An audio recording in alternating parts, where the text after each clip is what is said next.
So moving on, as you and I know, Ghana football is close to dead.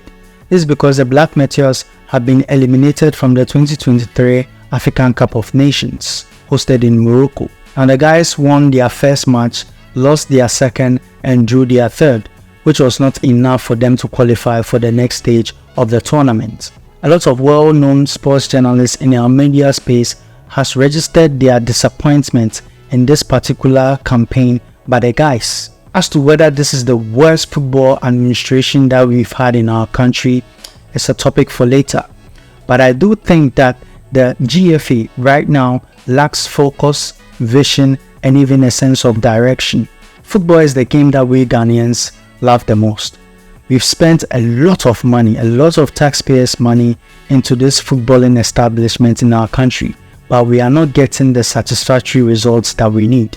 Gone were the days we used to meet African and European giants and not be afraid of them because we could match them boot for boot.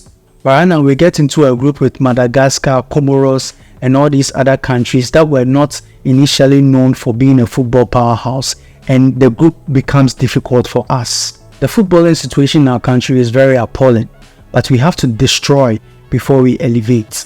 By destroying, I mean that we should look at the constitution, the policies, the strategies that is being used by the Footballing Association. How do we make our football enjoyable again? How do we make football in this country not to become a money-sucking instrument full of vampires?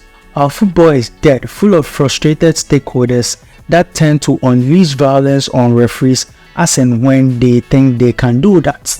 But my main concern is about how we've watched for our youth football, especially coach football, to be destroyed by these people that tend to be the administrators of football in this country. Can't remember the last time we completed an under 12, 14 and 17 full season. I grew up in Adenta and I understand the role football plays in the life of every young guy who has all odds stacked against him. If you want to know what I am talking about, come to Adenta on the 15th of July so that you know what football really means to the people over there. As I would always say, in this country we will consistently and deliberately decide to vote and appoint incompetent people in power.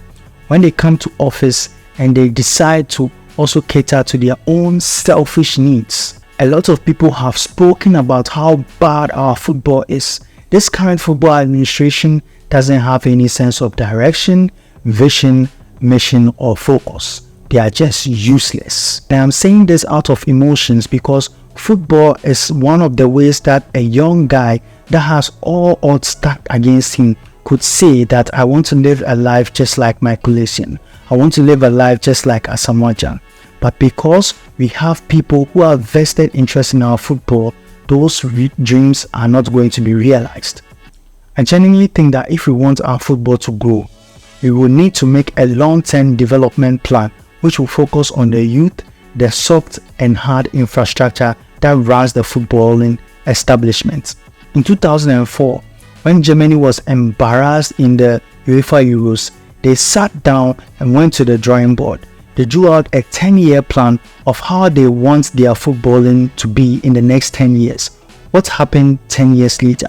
They won the World Cup. Are you trying to tell me that we don't have competent people who can sit down and make a 20-year plan so that any leader that comes in that is elected will continue to follow that plan and establish and implement those KPIs for it to be realized? The football in our country is not good. It's going down and it's dying down day by day. People are not even interested in listening to radio commentaries or even watching the football of our local league. How then are we going to get sponsors? How then are we going to fill up the stadiums? The monies are only used to pay people's salaries and not even going into useful infrastructural projects that will help the football of our country grow. This is the only game in this country that a lot of people know. This is the only game in this country that can give a nationwide smile. This is the only game in this country that can make a population of over 20 million, 30 million plus to smile because we have one common goal. But we've handed it out to people who are only in for their selfish gains and ruining it for us. I initially didn't want to compare, but when you take the Morocco team that went to the 2022 World Cup and you look at this current Morocco team, that is the under 23, you could see that for 10 to 20 years to come, the Morocco team, the Morocco national team, will never suffer, because you could clearly see that they will never ever have an issue with transition. But unfortunately, I can't say the same for our Black Stars and our under 23. They're going to have serious issues with transition, because even these guys, the under 23, they're not even that good. In Ghana, use big names to play football. As Amajan even mentioned it, that some of the players feel too big. Look at the shambolic performance. If they lose ball, they don't even want to defend as a team. All I'm saying is that there's a rot in our football, and we should uproot that rot and start from scratch. If it means that we should develop a 20-year plan of which we will suffer for 20 years, it is good. We should follow that plan and make sure everything is put into place.